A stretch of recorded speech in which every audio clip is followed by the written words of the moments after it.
hamakukanyen kwenkos. Sia hamakukanyen kwenkos. Sia hamba, oh, sia hamakukanyen kwenkos.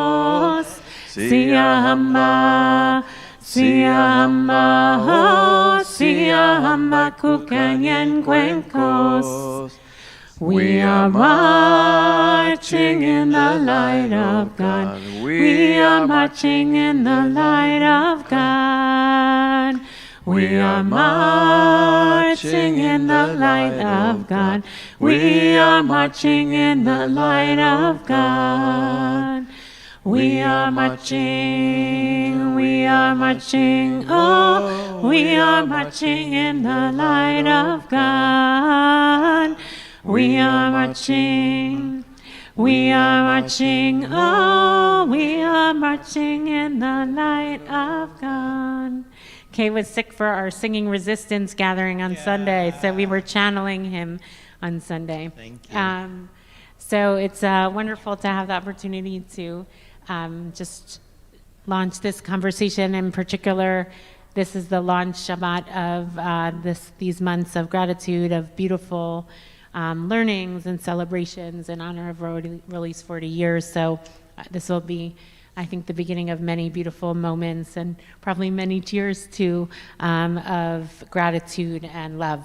So I thought we'd just start by saying, most people, as you said, Roly, on Shabbat services know the story of BJ and SBSA from the falling of the ceiling at BJ, and then you, Kay, and Ed Horn inviting BJ to come. But there's a pre-story. It's not like that was the first moment that you connected. And so I think actually it's meaningful to know that you were in how did you first meet?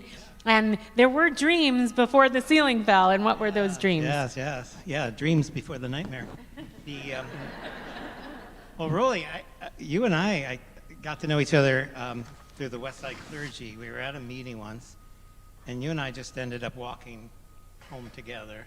And you said, hey, you want to see, inside the synagogue? I've never been. So you invited me in, we took a look, and that's, when the ceiling was still the ceiling, and some breathtakingly beautiful. And so that was kind of our moment of meeting, and then Marshall and Ed and, the four of us became close. We were working, so the church had been falling apart, actually. Well, yeah. And for many, many, many years, and they wanted to apply for, and the church is landmarked. Therefore, they couldn't really do anything to the outside of the church, right? You tell the story. It's your church, so. Yeah, there was a thought of, we would take it down and then we would build something new there, because our congregation was very small at the time. Thank God it's grown. But it didn't seem to be any other way. But then as we became friends and, colleagues and schemers together, we thought, well, we could build an interfaith center here. It could be like a beacon for the city and so forth. Anyway, that was one of our dreams. Yes, and BJ didn't have the community house. Yeah. We rented an office from the Heschel School that was the owner of the community house. So we thought maybe we'll build an interfaith center in the corner of 86 and West End together with the church. It was a time of, you referred to in our conversation earlier, was a time of great divisions in the city of New York. Sure, yeah. Blacks and whites and Jews, and it was like there was a lot of turmoil here. And we thought maybe we build an interfaith center, a church and a synagogue together. We invite Muslims to join us. Maybe we were dreaming up creating a training program for youth and doing all sorts of things in that place. And those were the conversations, and we thought if we have something that is really compelling, some idea that is really compelling, maybe they will get the permission to tear down this old synagogue falling apart that was requiring an investment of thousands and thousands of dollars to put into bricks that the church felt we need to invest in something else, and we need to invest in people who need to eat. We invest in people who are homeless. We need to invest in all sorts of other things. We're not going to put all these millions of dollars into an old building. So we felt if we have an idea that is compelling, we could.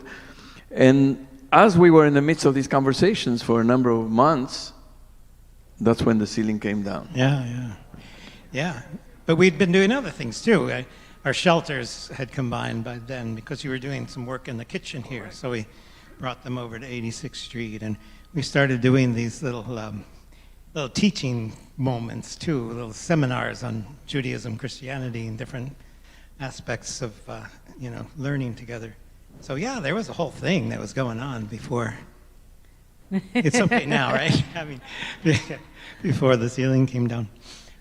So let's go to that story. I just think it's important that people know that it wasn't the ceiling that precipitated, it was the ceiling that precipitated an acceleration of the relationship, but there was already a well-established connection and a lot of dreams that had begun before the ceiling fell. So I'm curious, from your perspective, Kay, like, were there conversations, like, should we do this, invite them in? And then from Roly's perspective, for he and Marshall, if there was any concern, like what was in the back room happening before the public invitation came and the decision to join the communities? Well, the first thing that happened, this happened Friday night, Saturday morning. We got the word on Monday. And Ed and I together called over, and I think you guys were in the office figuring out what to do. And all we said was, geez, we heard what happened. So awful. Let us know if there's anything we can do. And it went from there. So then, then we began talking and thinking, I remember you guys saying, well, anything happened in your place, Friday night and Saturday morning? We were like, not much. So, so it just was an idea that became very exciting. Yeah, there was a little bit of pushback, not very much, but, some of the old cranky people were like, now that I'm an old cranky person, I get to say that, but, what's it gonna be? I don't know, they didn't get it. What was the concern? Oh, I remember, there's this one saint, her name was Betty.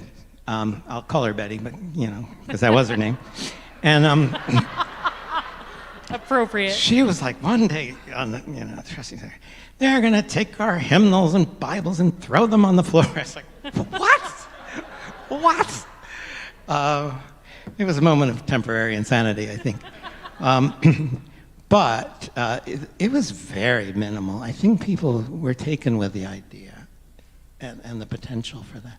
But I know that there were a couple of concerns when you and Marshall came over to look at the space. So we were sitting in the office, and the call came and said, can we help in any way? Would you like to come here? We looked at each other and said, look, this may take a long time, because there had to be, it was just repairing the ceiling.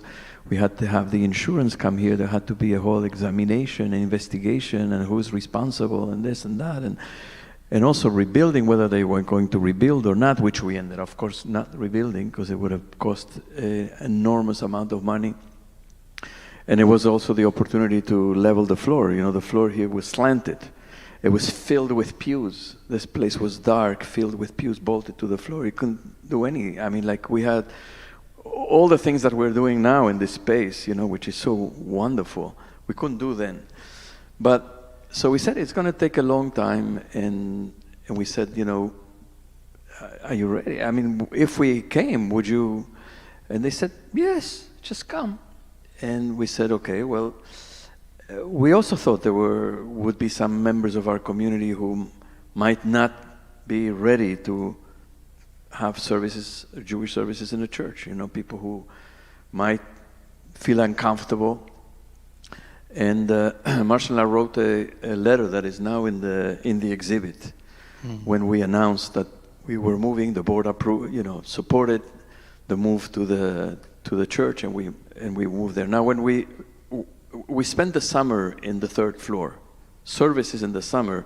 This happened on May 19th or May 20th. It was the naming of Hannah. Where's Hannah? Right here. Yeah. She was being named that morning. She's grown up since. And she was being named that morning. She was having to have an aliyah with her parents. And this, of course, didn't happen here. It happened on the third floor. It was then the gym. And we spent the whole summer with services there. And then in September, we moved to the church. But when Marshall and I went to the church, we saw there's some sort of a scene, a depiction of some sort of scene of two Christians holding a cross. Two angels. Two angels. On either side of a cross. Okay? Yeah. So Yeah, you saw that. We never knew it was there. Couldn't see who it was. But they were holding a cross, and we said, respectfully, we didn't want to offend. I mean, it's a sensitive thing to say. Look, we can't pray in front of an image with a cross. And they said, no problem. We can. So would it be okay if we put a banner or something in front of it? And they said, absolutely, no problem. And then we came up with this idea of having a big banner that said how good it is when brothers and sisters dwell together in harmony. It's a beautiful story. Both congregations worked together on this huge piece of fabric and pasting the letters, and it went up on pulleys. The idea was it's going to go up on Fridays, and after services on Saturday, after Shabbat services, it would come down. The cross and the angels would come back. Would come back. And so we put it up the first time. We were about to take it down. Our operations people here at BJ were going to take it down. And they said, no, just leave it. It's beautiful. Let's leave it up. And it stayed up for many years, for 33 years. So that was one impediment. Another impediment was there were a number of elderly members of the community who were Holocaust survivors. And they held some feeling that they just couldn't pray into a church, pray in a church. So we said, look, we understand. We can't obviously hold the entire congregation, for you. And they said, we don't expect. We got the membership in another synagogue. And very wonderful people. And they went there, and they were missing BJ terribly. And they said, look, we want to come back. And they came back, and Kay and Ed were waiting for them. Yeah. I remember that moment in the foyer there by the stairs, and we were all crying, of course. It was a very moving moment. And they said, we never expected that we'd be embraced by Christian people the way we were embraced here. And that just dispelled every concern that they had. And they came back, and they were there for many years. Until they were no longer. But it was a very, very moving thing. For them, it was a tikkun. It was a very big moment of healing that was facilitated by them. There was one more issue I remember. It turned out to not be an issue. But if you've been in the SBSA sanctuary, there are angels, on each of the four corners. And so I remember saying to you guys, I don't know if I can't do much. We figured out the cross thing. I don't know what we can do about the four angels. I know there are prohibitions against graven images or whatever. What do I know? Anyway, I remember Marshall's response was, what are you talking about? What are you talking about? Those are, I know those angels. Those are the angels of the presence. That's Uriel, and that's Gabriel, and that's Michael, and Faniel, and it's like, those are Jewish angels. I was like, okay, Marshall, we got the Jewish angels. So I guess it's not a problem. We solved all the issues little by little.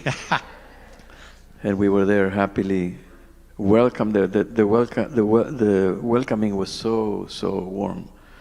I remember the first Rosh Hashanah that we were there. Some of you were there. and members of the church came. It was packed. Members of the church came to be part of the Rosh Hashanah service, and it was the Shechianu was just unbelievable. It was over the top. I mean, people are feeling such just such relief and such gratitude for having been welcomed into the church with with open arms. It was just an incredible moment. Yeah, I remember everybody was surprised when I greeted people in Hebrew and quoted scripture in Hebrew, and they're like, "Well, I couldn't have gotten out of Union Seminary without studying Hebrew." So that's but many people don't know. I mean, Kay studied ancient Judaism. He also has a doctorate in Jewish and Christian ethics. I mean, he's quite knowledgeable. Which is about the BJ story. Right? There's a part in your doctorate, isn't it? Yeah. There's. Say more. Yeah. No, I know. It was part of my dissertation was talking about the journey that the two communities had gone through together. Not only about joining together, but then as people together, what do we do? What do we say to the world? How do we as we were saying before, how do we represent God and in a way that God would be okay with out there in the world? So that was a very important part of everything. So could you say a little bit more? I mean, there were many joint programs. What were some of those programs, and what do you think that they represented both internally and externally to the world? Well, I remember, we would do these classes, maybe once a month or so. We did a whole series of series, really, together. And I remember one that stands out. We were talking about Jewish and Christian concepts of Messiah. Yes. And that was like, whew, that got really interesting by the end of it. We did life cycle, we did history, we did holidays. Sacred space, the concept of Messiah. I mean, we did a whole series of explorations of classes, learning about each other's traditions. Yeah, and I think what people said and what I felt myself is like, I understood, and they said the same thing. We understood Christianity more because you guys would be like, yeah, but why do you do that? And I don't know. So you'd have to kind of be able to explain, like, why do we do things like that? Why do we say? Why do we think? Why do we believe these things? So it was challenging in that way. I don't know how it was for members of BJ too, because everybody had a lot of questions. Like I remember one of the first was, what the heck's a Methodist? Like how does that, where does that fit in the constellation? For us, Christians are Christians. I mean, you understand maybe the difference between Protestant and Catholic. But then, within Protestant churches, there's all sorts of different variations and nuances, and we got to learn, a little bit about those nuances and complexities, and it was very, very enriching. Another program that we did was a very significant program that was 12 members of SPSA, 12 members of BJ, 12 members of the Mosque of the Islamic Brotherhood, with Imam Talib, who just passed away just a few months ago. A wonderful, wonderful man. And we did, we had some of the sessions were in the church, some were in the mosque, and BJ also hosted, but we didn't have our own space, so we had, we hosted in the church, and we rotated in in these institutions, and we had really very interesting conversations, Muslims, Christians, and Jews. It was a number of hours each time. It was not a class. It was like we had a meal together, and then conversation around some of these topics. Very important at the time, also because of the tremendous divisions, that were, and the tensions that existed in those days. That was around 1994, 95. Yeah, time to do it again, I think. Before in the service, Kay, you said you came to understand Jesus better because of being in relationships. Say more about that. I think it was through, the conversation back and forth, but also through study. Learning Hebrew was, learning Hebrew is not just learning Hebrew, it's learning a world that you don't get if you read the Bible in translation. So that was very moving. But then studying at JTS for those years and studying Midrash and Jewish philosophy, and to just understand Jesus as a Jew, somebody who was born and lived his whole life and died as a Jew, which is not the way Christians necessarily think about the whole thing. It's like, oh yeah, I remember, there was something Jewish and whatever. But to really understand Jesus in his Jewish context was a way to get to know him in that way, so in a different way. And I just want, Roly, you said in the service about feeling accountable for, can you dive a little more deeply into that? Because I think I have some understanding, I think, about what you meant by that, but just embellish a little bit more.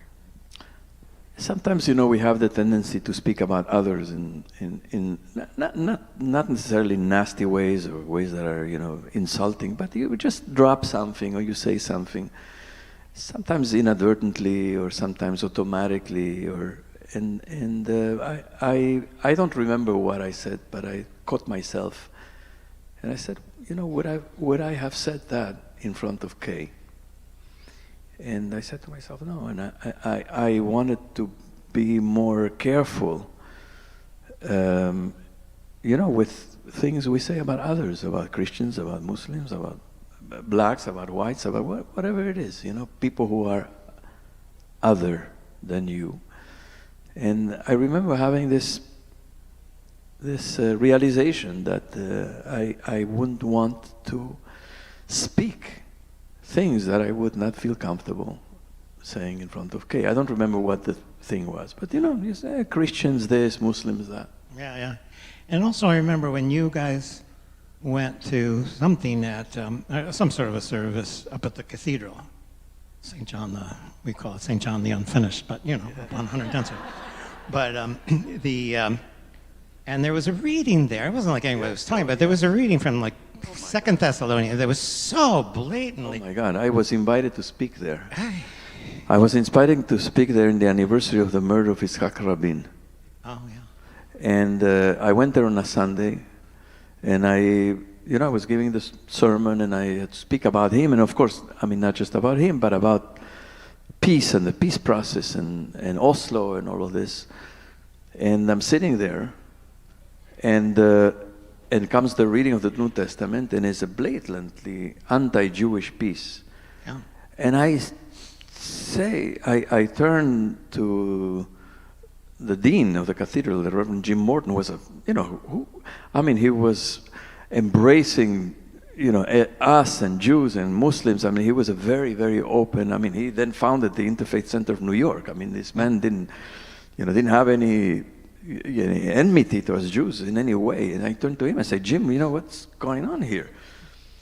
He says, no, there was a mistake. It was supposed to be, I don't remember, it was 1 Corinthians or something, and they put the second, instead of, there was a misunderstanding in the office and they just printed the wrong thing. Mm. It was a lesson, when you told me that, it was a lesson that not everything in the Bible is holy, in that way. And just because it's there, don't read it, like there's no reason, you could study scripture and all its, wonder and beauty and awfulness and whatever, in both of our scriptures, there are these things that, but, some of the Hasidic texts that we use, that we revere, that has very, very deep wisdom, then some pieces of these same Hasidic texts, what they say about non-Jews is it's just awful, just awful. You can understand it in the context sometimes, of how Jews lived segregated from the rest of society, mostly the enmity that they felt or the situation that they were put in and the humiliation and so on. You could understand how this could give rise to such feelings, and they wrote some of these things, but it's just awful. Right. And it's even more of a problem, I think, for Christians because of this milieu and atmosphere of supersessionism over the centuries that is just hard to shake and needs to be constantly looked after. So I remember for many years, since we were in the church for so long, on Shabbat morning, that a lot of our kids would be like, which BJ are we going to? Because they didn't really see that there was a difference between the church and the synagogue. And often, too, kids would speak about the relationship with the church and their divrei Torah for B'nai Mitzvah. Like, it made an imprint on, I think, not only young people, but I think on all of us in terms of what it meant to have a home in a church and to be in relationship and to see on the high holy days that you were there, praying with us, and then for us to join. There are just as many BJ members at the Church of St. Paul and St. Andrew on Erev Christmas as there are on Christmas Eve, as there are as BSA, because people love to be there, right? Like, so much fun. So I want to ask, in a sense, like, what's the imprint it has made on you? This relationship, not just personal, but obviously communal in these 40 years. How has it landed in your heart and your soul? Yeah. Well, I'm glad you brought up the kids. In fact, you and I first met when you were doing a lot of work with the kids, and I remember the moment of meeting you at the 86th Street in the chapel there. I think it was Tat Shabbat, and you were coming down from your office. Yeah, it's an ingrained moment in my mind. But I think that there was a whole generation of, as you say, it's not just about the kids, but there was a whole generation of kids who grew up thinking a little bit differently about each other and, about how we all fit in the world. So thank God for that in that way. That's a gift. I think it's an expansion of the mind and of the soul, to know that you're in a space, first of all, that was not our space, that we were received and welcomed with such warmth and incredible hospitality. Many, many times I've thought and I've said, I don't know that we would have done the same thing. I don't know.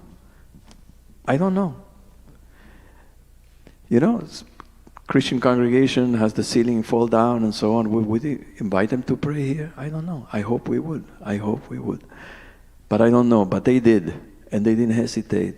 And to be there, so in that space, knowing that you are guests of people who are trying to make you feel at home as much as possible. I mean, we never felt like, we were made to feel other than at home. They really went out of their way. And so that was very, very important to know that.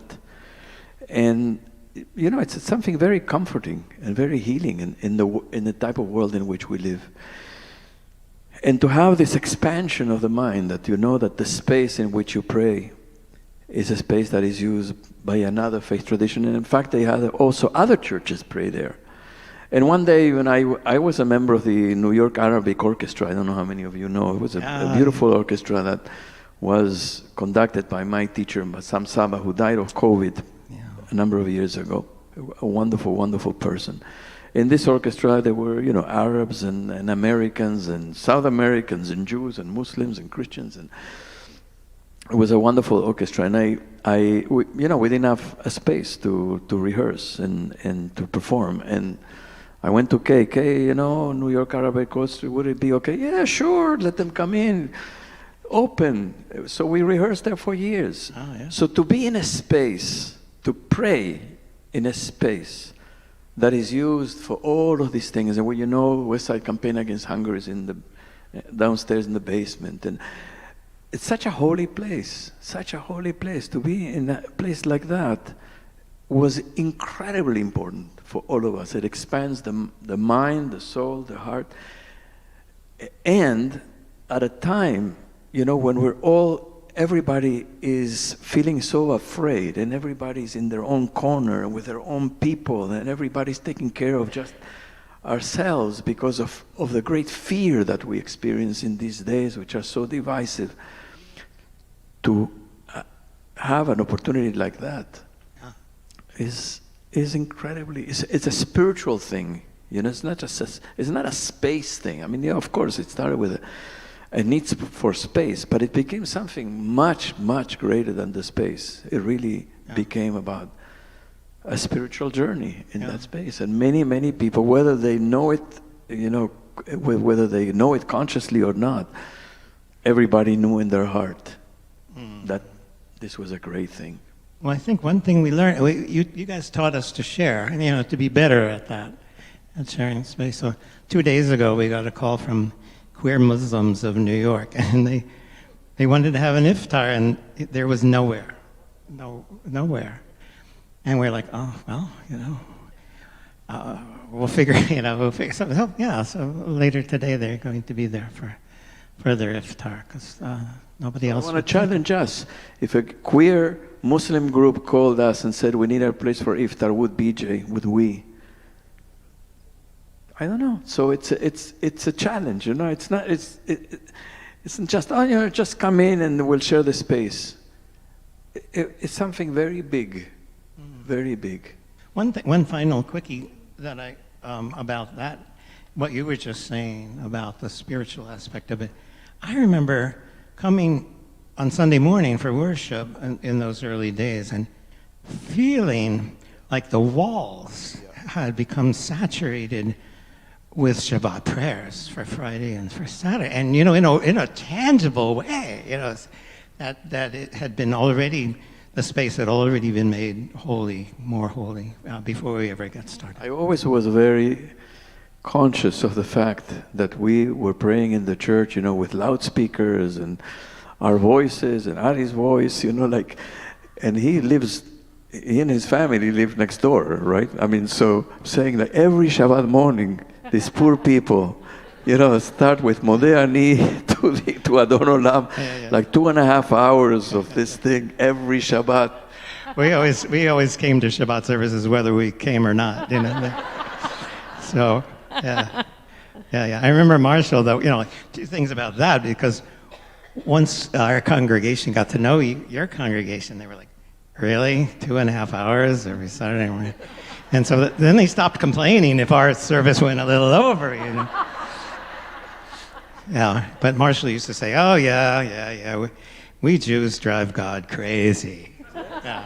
Their holiest day of the year, I mean, it's two, Easter and Christmas, right? But Christmas is 1 hour and 15 minutes. Starts at 10:45, exactly at midnight. Yeah. Bells ring. The bells ring. Our Kabbalat Shabbat is more than 1 hour and 15 minutes.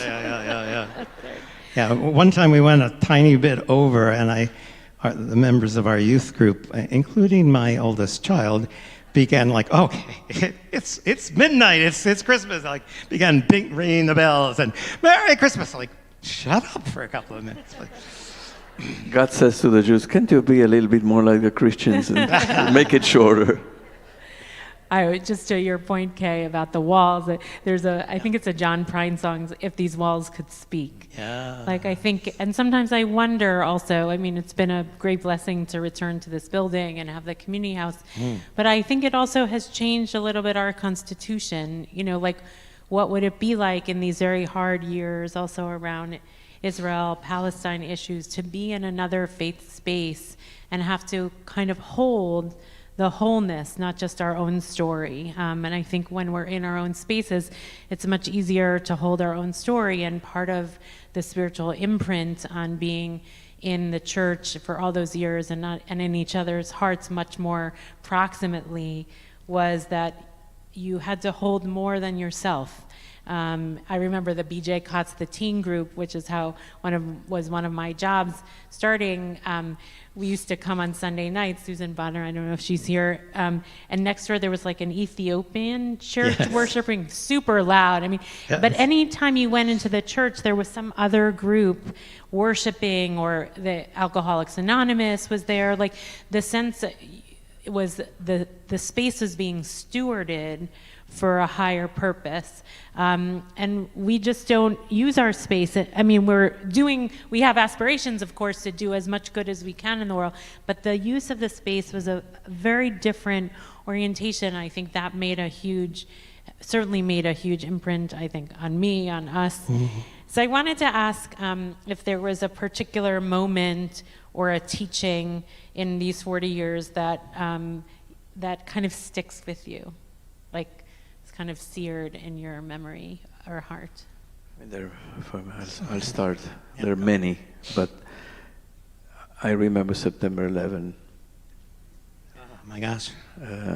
We naturally congregated in that place, and people came on that day in the evening, and we sat together and we prayed and we recited psalms, and then I remember the following Friday, the Shabbat. September 11 was a Monday, right, or a Tuesday morning. So that Shabbat, the church, the synagogue was packed. I think we had 2 services that night. We had 2 services. And we had all over, we started, and outside, people were with candles in the street. People lighting candles, remember, in the streets here in the Upper West Side and other neighborhoods as well. But I will never forget what it was like to be in that space in those days. That's one of the memories. I remember that night too. I remember 2 things.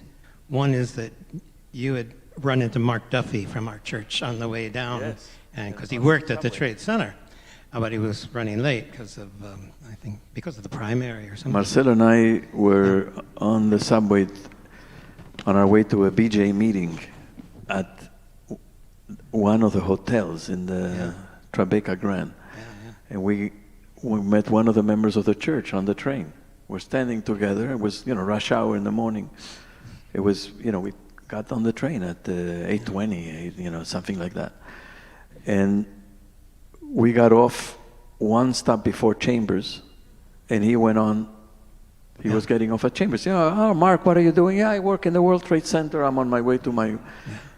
We said goodbye. We got out of the subway, and the first plane had just hit. People were looking up, and then we waited there and so on. Then the second plane, and we said, "Mark." Yeah, but then that night, I remember that when the 2 of you saw each other, it was like, oh, holy Moses, here we are, alive. And but the second thing I remember is the imam was late getting to the service, but we had this a Quranic reading. So at the last minute, I read the Quran in translation, and somebody said to my wife Charlene, it was like, "Oh, it was such a nice Muslim man who read from the Quran." And she said, "Oh yes, thank you." The other, How about you? Do you have any you must memorable moments? teachings. Well, I remember after October 7th, you came looking out in the service and seeing you and Lee there. And then we had like a processing session online, and Lee came. Just the sense of Lee and Kay and I traveled to Israel in a peace group, but you had to be in a partnership with another, it had to be a synagogue church partnership. And it's like a lot of times people just come with who's next door, and I just feel like every time we show up together, I also went on another trip, interfaith clergy trip with Lee to Israel a couple of years ago. And it's like every time we show up, people know it's not the same, that there's a sense of deeper knowing, longer relationship. And and I do feel that sense of like every time you show up in our space or we show up in your space, and the sense that it's whose space is it, is just the sense of that the home is bigger than the walls, that I think I live with that. I suppose we all have that intuition. That's our religious intuition constitutionally in some way, because you don't do a partnership like that if you don't have some kind of intuition like that. But I do think that this relationship, the sense of home and the individual and collective relationships has pushed the boundary of that kind of openness and religious intuition, which has, I will say, I think for us as rabbis, it is part of what drives our commitment to more than a focus on the Jewish people. We deeply are loyal to the Jewish people and care about Israel and all those things, but when you live in partnership with others, they're not others anymore. They're your friends and your partners and your spiritual partners, and that life lesson is transcendent of just the church and BJ. It means everything in the world. I remember I was just thinking about this morning. I remember running into Shuli on the street. This was when Deborah and her family were living in sanctuary in the church for 14 months. Just if people don't know, they had this woman, Deborah, was living in the church in sanctuary, and there was a group of people who were bringing meals and stuff. All kinds of things from BJ and from SBSA and beyond. But Shuli she had taken it upon herself to get a Christmas tree for them. It was so sweet. And when I ran into her on the street, she was like, "Okay, I know there's this stuff that you put on the tree. I mean, where do you get that?" It was the sweetest thing. And Deborah had a Christmas tree. I was just thinking, of my 40 years of service at BJ, 26 were at the church. Much more than half. So my memories, my daughter's bat mitzvahs, the weddings that we did there, Ari's wedding was there, and so many other beautiful, beautiful moments, holy moments. I mean, so many neilot, so many neilah services, with the Kids coming. Kids, every year more and more and more kids, coming with the lights. I mean, it's just endless number of memories in that space of holy, holy, holy things. And many Christmas services that I go there because I love just to witness what they do. I always say it's so important for me in order to understand another person of faith, is not just to talk to them, but also to witness them. We're talking about witnessing God, but to witnessing another person, another community at their most intense moment, spiritual moment of prayer. To witness that, to be there has been very formative, and you understand people at a different level. Besides, I love his sermons. So I remember, the first year that a lot of folks from BJ came to the service, I was very, very self-conscious, very, very sensitive, oversensitive. And so what did I preach? I preached a sermon, Christmas Eve sermon about angels. There were angels all over the place, and blah, blah, blah. And one of the BJ members came up to me afterwards and was like, "That was very nice, but I really thought we'd hear something about Jesus today."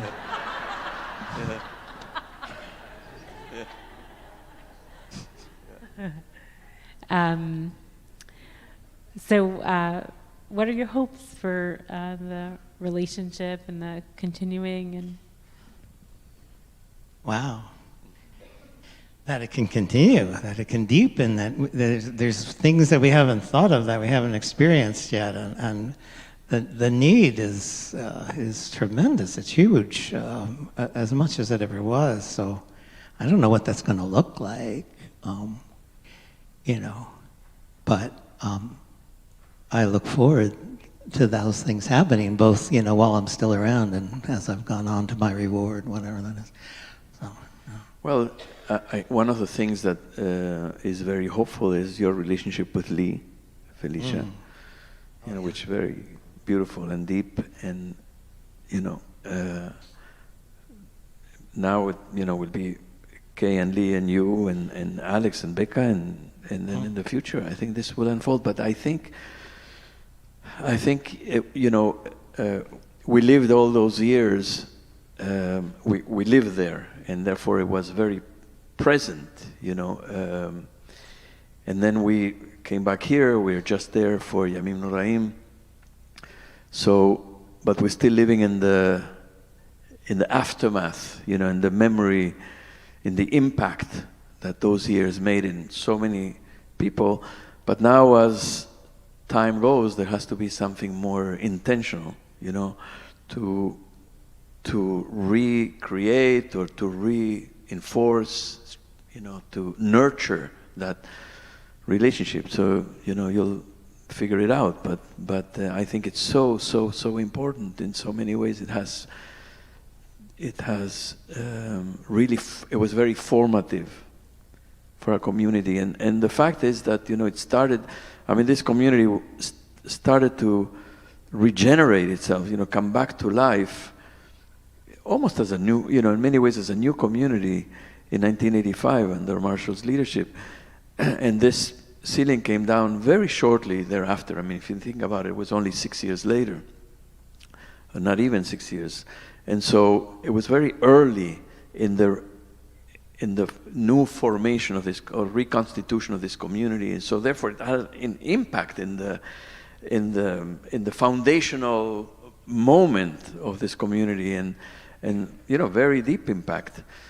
So now it's so many years later, so it has to be reawakened and nurtured and reformulated.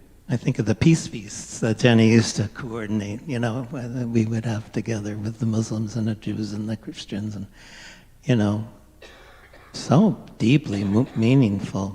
To do something like that again would be lovely. I do want to say there are a lot of things happening still in partnership. Yes. Just if people don't know, that there's a social action, social justice book group that meets. I don't know, raise your hand if you're in that. Is anyone in there? Some people here. Miracle Mondays that happen at SBSA to support immigrants and in our neighborhood, and there are BJ members who volunteer for that Every week, every week. We are in partnership around sacred court accompaniment, people accompanying people to their immigration hearings. We're actually, I was just noticed, on SBSA's, this is actually a reflective, I think, of who SBSA is. On their website, they have a section, it's called Partners. And if you click on, it has all the institutions that they're in partnership, including the JCC and us, UJA Federation, because that's part of who they are. And we have, and we will continue to work together also around our criminal justice work together. And but I do think there is a sense, it's not the same in any stretch of the imagination, but for a long time the Jewish community kind of hallowed its role in the civil rights movement, which was both amazing from certain leaders, and the Jewish community is also very complicated in the civil rights movement, particularly the Jews of the South, you know, and how they played. But we like to kind of hearken back to that time to say, oh, we were there, we're in this work, but it has to be present day. And I think, you know, I think the relationship is still very strong. We have that relationship. Lee, who's in Italy, thank God, after 3 years planning for a trip for her daughter's graduation from high school, Mazel Tov to Nora, that we have to all live that. And even the generations that live in BJ, there have been many who never spent time at the church. You know, that it's been enough years that the children growing up now, like Allie, who is about mitzvah here, I don't know that she ever been at the church, you know, and that we have to kind of live the story anew, and that's upon us to. And I do think, I mean, the greatest blessing is like the spiritual stretching that happens. I mean, traditionally in Jewish terms, that's a cheruta, that you have a study partner, and SBSA has been our 40-plus year study partner on life and faith and going through hard times, and also celebrating at joyous times. And I do want to say for all of us that if it weren't for the choices that you made in those early years, we would not have gotten those spiritual blessings.